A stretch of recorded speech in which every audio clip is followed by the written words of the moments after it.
ആലുവ യു.സി. കോളേജിൽ നടക്കുന്ന ജില്ലാ ലൈബ്രറി കൗൺസിൽ പുസ്തകോത്സവ വേദിയിൽ ബാലസാഹിത്യകാരൻ ഹരീഷ് ആർ. നമ്പൂതിരിപ്പാട് തൻ്റെ പുതിയ പുസ്തകം പരിചയപ്പെടുത്തുന്നു. എൻ്റെ ഒരു പുതിയ ബുക്കാണ് കാട്ടിലെ വോട്ടെടുപ്പ് എന്ന് പറഞ്ഞ്.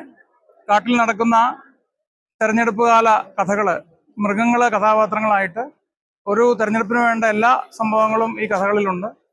തെരഞ്ഞെടുപ്പിന് നടക്കുന്ന നന്മകളും തിന്മകളും എല്ലാം ഈ കഥകളിലുണ്ട്. കാട്ടിലെ വോട്ടെടുപ്പ് എന്നുള്ള ഈ പുസ്തകം എൻ്റെ 53ാമത്തെ പുസ്തകമാണ്.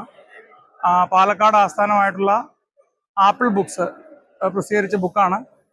പുസ്തകോത്സവത്തിൽ എല്ലാ വർഷവും പുസ്തകങ്ങൾ ഉണ്ടാവാറുണ്ട്. ഈ വർഷവും 2-3 പുസ്തകങ്ങളുണ്ട്. അതിൽ പുതിയൊരു പുസ്തകമാണിത്. വളരെ ചിട്ടയോടുകൂടി പുസ്തകോത്സവം ക്രമീകരിച്ചിട്ടുണ്ട്. ആലുവ യു.സി. കോളേജിലാണ്. ഞാൻ കാക്കൂർ ഗ്രാമീണ വായനശാലയെ പ്രതിനിധീകരിച്ചാണ് പുസ്തകം എടുക്കാൻ വന്നത്. അതുകൂടാതെ ഒരു എഴുത്തുകാരൻ എന്ന നിലയിൽ പരിചയമുള്ള സ്റ്റാളുകളിലൊക്കെ സന്ദർശിച്ചാണ്.